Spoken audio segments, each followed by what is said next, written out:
shots landed to score points. And so I think just my entrances are too much explode, jump in and grab people, which work great for MMA. I see now that that's harder to pull off in boxing, because even when you land the one shot, I clinch afterwards and look for knees and body work and takedowns. So I'm happy that if I could come in and catch Cunningham with a shot, when I go back to MMA, that conversion will do me well.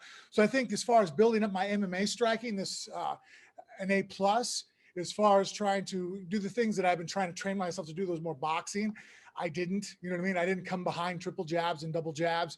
I kind of did the old just 1, 2, and then come behind that. Which for some boxers that works, like like a John Ruiz type, but I didn't make it work as well. Great. All right. First media question coming from Donna Corby. Frank, first off, I want to say I'm writing for an MMA outlet, and I want to say that was an incredible showing for the MMA community. Probably the best performance in a crossover fight that we have seen. Talk to me about what's next for you. Are you going to go back to Bellator? Are you going to go back to mixed martial arts? And when's the time frame for that? Well, I have BKFC that I'm trying to get a fight in also now. And then as far as MMA, I'm not with Bellator anymore. Okay. So, I'm open to ventures there. One of my other trainers, Carl Prince over in Manchester, we're talking about possibly doing some things over there. So just keeping my ear to the ground. Obviously, first round management, hopefully he'll find me something. Before I retire, I'm fighting on the same card as my daughter, which she's doing MMA. So MMA is definitely still in the future. Being a part of this Triller experience is unreal. I mean, I've been a part of some big cards in the UFC, and I have to say this might have been the most epic thing I've ever been a part of. So, let's see if Triller, I could do another one with them. And maybe even if they, hell, they can add another rope at the bottom and we could do an MMA fight. You've been hit by some of the hardest hitters with those little 4-ounce gloves in mixed martial arts. Fedor, pretty recently, Roy Nelson, Mark Hunt. The list is endless. Where does Steve Cunningham rank? Obviously, the gloves are different, but where does he rank in terms of the harder hitters you've faced? Well, no, I mean, obviously getting hit with a 4-ounce glove compared to a 10, it's not a fair comparison. But as far as speed-wise, Cunningham was the fastest guy I've ever fought, where it was weird where I'm like, I'm used to being a pretty quick heavyweight, but still some of the shots he was able to land from the outside and stuff, really, his head movement too. That's the one thing that I'm having the hardest thing converting over. In MMA, if we move our head the way that Cunningham moved, our feet are still there, so I can grab singles, doubles, and I can also, after throwing that first punch, if someone makes you slip that much, you can kick the leg. So many times tonight when Steve was slipping, you probably can see I'm looking down at his leg going, oh, there's a sweep, there's a chop, and I can't throw it. So that also made it kind of difficult. All right, thank you. Next up is Jeremy York.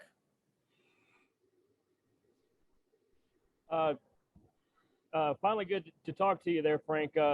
I want to echo what he said as well. I think this is one of the better performances we've seen, not only in a crossover, but I think you held up well with a world-class boxer as Cunningham. Thank you. I really appreciate it. And that's really, honestly, that took a lot of pressure off me going into this fight. I wanted to represent mixed martial arts saying, hey, we're also very good at boxing. Obviously, it was a pretty heavy task to sit there and go, I'm going to beat a boxer in my very first fight that's a world champion who's been in those world champions in a boxing match. But honestly, and I had said this going into it, and I stand true to my words, if I had lost a 6-round decision but boxed well, that was preferable to catching Steve in the first 30 seconds. Look, I'm 275 pounds. If I would have caught him with a shot and dropped him, I don't think I'd have proved anything. Besides the fact, you had a 70-pound weight advantage and you hit hard. That wouldn't do well for the MMA community. I feel like going out there and going all 6 rounds and showing proficiency was a better statement. All right, next we have Gabriel Gonzalez. Hey, Frank. First off, just to echo everyone else, great performance and great showing for the MMA community. I was wondering, can you talk to us what it was like from your standpoint waiting for it? Because over here on watching the broadcast, there was a lot of music. I mean, are you over there hearing Doja Cat and everybody in the locker room, or what was it like for you just waiting for your fight after the previous one? It was strange, I mean, it was, like I said, this is probably the most epic thing I've ever been a part of as far as just how complex the whole apparatus was. But, Peter and Melissa Henriks did a phenomenal job doing the most that they could try. And I mean, you have production crews here, you have fight crew here, and we're all trying to intermingle. It was very interesting though. Again, I'm in the back, sitting there lined up, ready to walk out. People are playing music videos or, I felt like something out of a movie set, to be honest with you. Like, I'm like, this isn't real. This is something that, you know, if someone was trying to make a movie about a fight career, this is how they would depict it. And if I was watching, I'd be like, that's not realistic at all. And lo and behold, that's what we're a part of right now. And finally, I have Boxing Social.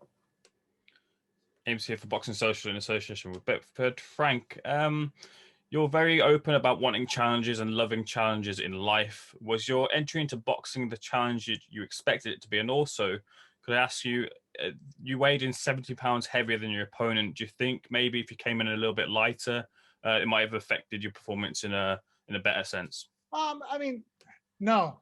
I feel that right now with the lifting I'm doing, my last body fat check, I was like 16, 17% body fat. So what's best for me is to do this. And I know that might sound like a defeatist mindset. I didn't want to be good at boxing at the sacrifice of my MMA stand-up. I'm doing this to be a component of so when I fight as an MMA fighter, I'm a better MMA fighter with my hands. I've kind of done that with my jiu-jitsu. When I do jiu-jitsu matches, you don't see me use a lot of different guards that a lot of other guys will use because you can't use them in an MMA fight. I want to stick to things that I can cross over. Is that always going to put me in a deficit? Yeah. You know, being 275 with my strength is an asset in an MMA fight. Every time I would have clinched Cunningham in an MMA fight, my size would have been an advantage. So for me to strip down and get to 245 so that I was a faster boxer, that would have been unrealistic because then I'm not going to be able to take that with me into my MMA career. And ultimately, again, I'm like a decathlete, and I went with the sprinters. I'm not going to take away from my other events to make me a sprinting specialist because let's face it, I'll never be the best boxer in the world. I look to be one of the most complete mixed martial artists, and that's what I was trying to prove tonight. And that's what my lifelong goal is.